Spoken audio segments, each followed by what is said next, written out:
Et nüüd on niimoodi, ma räägin ühe sellise loo teile, et mismoodi ma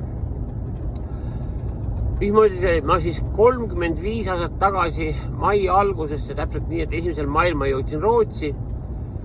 Mismoodi ma esimest korda vabas maailmas käisin ja mismoodi mul tekipilet oli. Et noh, siin ma võib-olla räägin hiljem selle looga, mismoodi ma sinna Rootsi sain, see oli väga keeruline ja kõva kadalippus, ma sealt läbi sain, aga mul oli siis seal kuskil seal maikuuks jah, oli ütleme, et seal siis aprillikuus oli asjad kõik aetud, mul oli kõik Rootsi viisa ja Vene välispass ja kõik oli olemas ja pileti sain ka, laeva peale pileti sain ka. Ma ei mäleta, kas see siis see taluliit ostis mul selle või ma pidin ise ostma. Ma arvan, et taluliidu kaudu vast, ma ei mäleta seda, aga see oli ka tahes üks vägev asi, aga seal selle piletiga see lugu, et siin oli kirjutatud peale tekipilet. Noh, kui te kujutate laeva ja laeva tekki, kui te olete siin Iisakus elanud ja ainult paati näinud ja paadiga Peipsi järvel käinud, siis noh, see tekk on nähtavasti see, mis on siis see lahtine, kus vahest natuke see lendab vett ja natuke lendab tuult ja see laev muidugi sõidab öösel, eks ole. Olin suurt reisilaeva ühe korra näinud, kui tädi tuli läbi Soome, tuli Kanadast Eestis käivad, tegelikult päris tädi, ta oli minu tädimehe õde ja tädi Leida, siuke tore proua, et olgu mult talle kerge, ta ikka saatis mulle vast teksapükse korra aastas, et ma olin ikka siuke tehtud mees levist rausist teksadega. Aga siis ma nägin, kuidas Soomest tuli ja siis oli see ikka see nagu trapp, et ikka lööda laeva külge tuldi sealt trepist alla. Noh, ega siis see oligi minu ettekujutus, et ma siis ronin sellest Rootsi laeva ka sealt külje peal trepist üles ja siis see teki peal olen, aga siukene sõit läks lahti aprilli viimasel õhtul ja 1. mai hommikul pidin olema siis Rootsis ja aga hästi vilu kevade oli siukene, öösel oli külma ja ööl lörtsis ka see vihma ja mõtlesin, appi, et kuidas ma seal teki peal küll siis selle reisi vastu pean ja siis ma käisin veel taluliidus, seal oli Eha Sild ja tema oli seal see sekretär taluliidus ja tema mees Silla Jaan oli just tulnud Rootsist ja Eha ütles veel, et näed, et Jaan on kodus haige, et tuli Rootsist ja külmetas. No,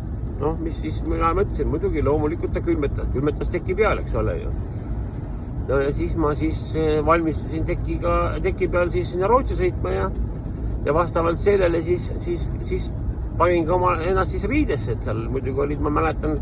väga hästi, mis oli, aga riie oli tähtis ja riiet oli vähe, ma võin kõik need jupp, mis ma kõik seljas olid, ma võin täpselt ära rääkida, eks ole, ja muidugi soepesu oli all korralikult, milline oli soepesu sel ajal, eks ole, noh, see soepesu oli all muidugi ja sokid ja viljased sokid ja siis ma olin kusagilt saanud sellised hästi läiked, ema muratses, ma ei tea, kust ta neid õnnestud neid leida mulle, sellised potased, nad hästi läikisid ja sellised, tegelikult nad tänapäeval väga nõmedad, aga noh, sel ajal olid ikka väga vinged asjad ja need potased olid mul siis jalas ja noh, vaevalt see villasele oksina sisse mahtus, aga ära pressisin ja siis kuskilt täikalt ma sain need teksapüksid, mis olid nagu peaaegu teksapüksid, aga ei olnud ka, et siuksed triibulised ja sellised, noh, aga no püksid ja ikkagi kampsunid seljas ja siis oli mul siukene väga kusagil täikalt olin ostnud, või ma ei tea, kus ma selle sain, noh, sain selle üks Ameerika jope oli siukene, need on praegugi müüa, see on siukene, noh, klassikaline jope ja siis see oli otsas ja see oli siuke tõsine kapuuts karvase kraega ja et see oli mu varustus siis ja muidugi ma läksin siis nagu tööle sinna 7 kuuks läksin tööle ja see tähendab seda, et ma pidin ju kõik kaasa võtma, ega mul raha ei olnud, millega saad midagi osta, kui vaja on ja ma pidin siis oma elamise kaasa võtma.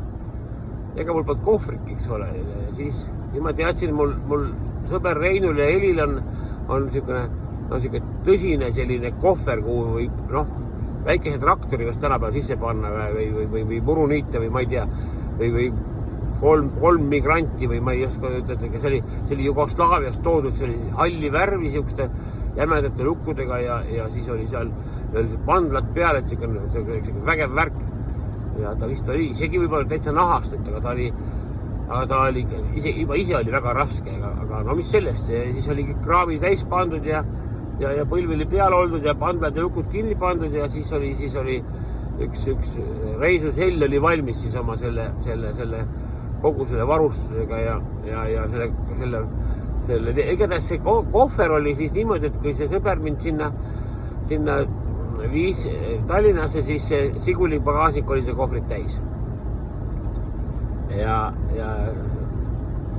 siis läks sõiduks ja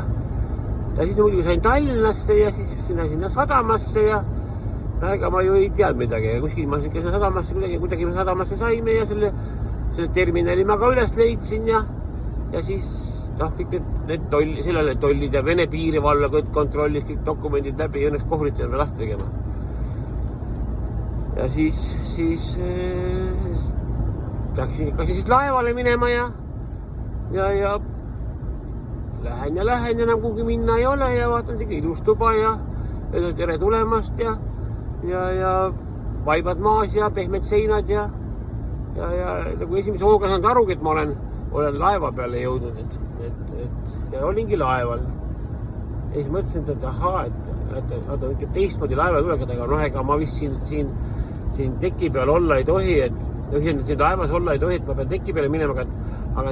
praegu see ilm on niisugune sajavihma ka, et ma proovin ikka siin sees kuskil istuda, see trepi all leidsin koha seal ja vist oli mingi pink ka seal, ma ei tea, istusin kohvritas, ma täpselt ei mäleta, aga siis ma seda aega veetsin ja see korra vaatasin, et granat sõidavad minema, et ahah, et siis sain aru, et laev hakkas liikuma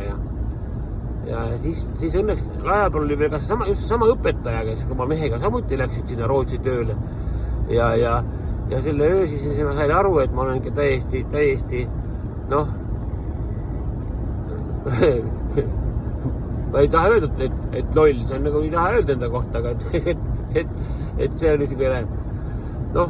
alt läinud selle asjaga ja istusin ja higistasin terve selle öö ära oma nende ja seal ilusti laevas seal nurgas muidugi meil polnud kajuti, et ükski eestlane sõidnud selle ajal kajutiga. Esimene eestlane, keda ma nägin, kes tuli kajutuksest välja, oli Siim Kallas oma naisega kunagi siis, kui ma suvel veel seal korra Eestimaal käisin, et seal laevaga. Ja nii see oli, et siis tuli hommik kätte ja kotisin maha ja olin õnnelik, aga tagantjärele mõeldes, et kui rumal see nõukogude inimene ikka oli, et tekipilet. Vot selline lugu minuga juhtunud. Aga kui te arvate, et see lugu teile meeldis, siis mul on neid lugusid palju, et ma olen neid lugusid omale üles kirjutanud. Kui on midagi põnevat, siis ma panen neile märke üles, et selline lugu juhtus, et ma saan seda märksõna vaadata ja teinekord veel midagi rääkida, et vot selline lugu. Aga kõike toredat.